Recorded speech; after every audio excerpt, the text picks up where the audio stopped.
नमस्कार मु अनिल आपण देखुछन्ती फोकस प्लस आज विषय पाणीग्राही बाबू पानी शेष।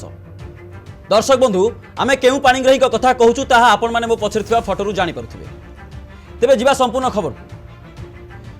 ये पाणीग्राही बाबू 2004 रे बीजेडी राजनीति आरंभ करती एवं राजनीति आरंभ ही दुई जन को डरुथिले प्रदीप।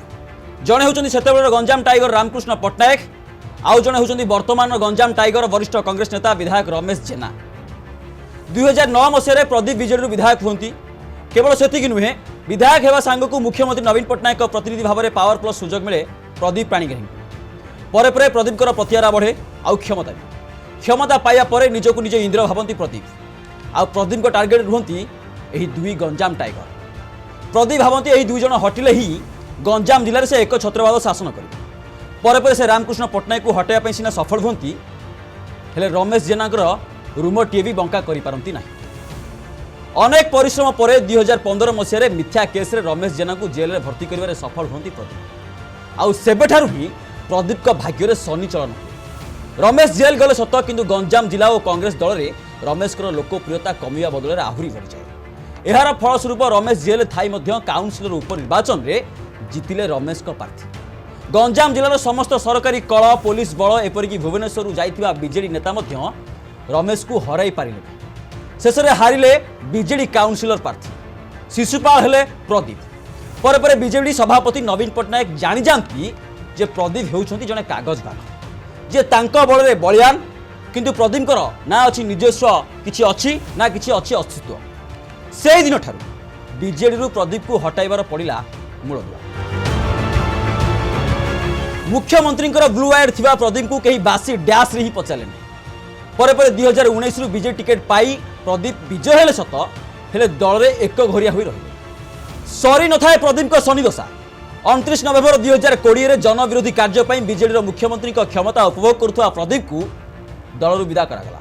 केवल विदा हेले नहीं बरं ठकामी केस रे 4 डिसेम्बर 2020 रे जेल जाई चकी पेसिले प्रदीप। दीर्घ 7 मास मामू घर रही मामू घर खाना खाइबा परे जून 13 2021 रे मामू घर फेरिले प्रदीप। दर्शक बंधु रमेश जेना जेल जाइथिले सत हेले सी हेले हिरो किंतु दुर्नीति अभियोग रे प्रदीप जेल जाई बनी गले चोर। निजे खोलिथिबा गातरे निजे पड़िले बा निजर कर्म फल पाइले प्रदीप। सेबठार प्रदीप भल भाव में बुझीगले मिछ केस रे जेल पठाई सामाजिक सम्मान क्षति कले कौन हुए।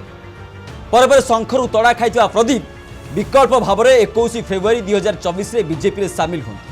20 वर्ष धरी निज मुहरे जय नवीन को वंदना गान करुवा प्रदीप औषध विकल में ताटिया कामुला भली लेखा छिड़ब कही कीर्तन करते। आज्ञा प्रदीप भावुथिबे गंजाम रे 13 विधायक एवं 2 जन सांसद मध्य बीजेपी 11 विधायक एवं 2 सांसद पाई। किंतु वास्तव में ताहा सत नुहे बरं भूल। कारण आपण माने समस्ते जानिछंती समस्त आसन जीतिथिबा बीजेपी विधायक और सांसद केवल प्रधानमंत्री नरेंद्र मोदी को हावा पांड्यान विरोध और बीजेडी जन असंतोष ही प्रतिफलन। आज्ञा प्रदीप केवल जन डायलॉग मास्टर बा कथा कुआ कपिला एथिरे कोनोसी संदेह नै। जदि यह भूल ताले सांसद होई गोपालपुर गणदुष्कर्म मामला रे प्रदीप को पार्टी रे किए तुंडी बांधीछि। मंत्री विभूति जेना को प्रदीप पाणीग्राही डरुछंती ना तांकर गोपालपुर निर्वाचन मंडल खाता खतियार नै। एपटे बीजेपी रे मध्ये तांकर अस्तित्व नथिबा समस्ते जानନ୍ତି। बीजेपी तांको ठीक भाव में ग्रहण करुछि ना पचारुछि। निजर लाज को निजे ही खाउछि। कारण ये कागज बाघ नवीन बल ही बलियान थे। बीजेपी हावे सांसद प्रदीप पाणीग्राही कौन औकात नहीं। किंतु नवीन गढ़ में गंजाम जिले में विरोधी दल थाई राज करुछंती गंजाम टाइगर रमेश जेना। निज दम रे बलियान रमेश। कारण शंख और फूल भली शक्तिशाली लड़ाई रे निज दम रे कांग्रेस जीति रमेश। किंतु रमेश जेना को टार्गेट करथिबा प्रदीप सांसद थाई भी कौन काम को राजनीति आरंभ रमेश को टार्गेट करथिबा पाणीग्राही पानी शेष बोली आलोचना हेउथिबा बेले रमेश किंतु एबे हिरो पालटी जाइछन। तेबे एसबू घटना पर आसंता निर्वाचन में कागज बाघर क्यारियर कौन ताहा ही समय कहब। कहूँ नमस्कार।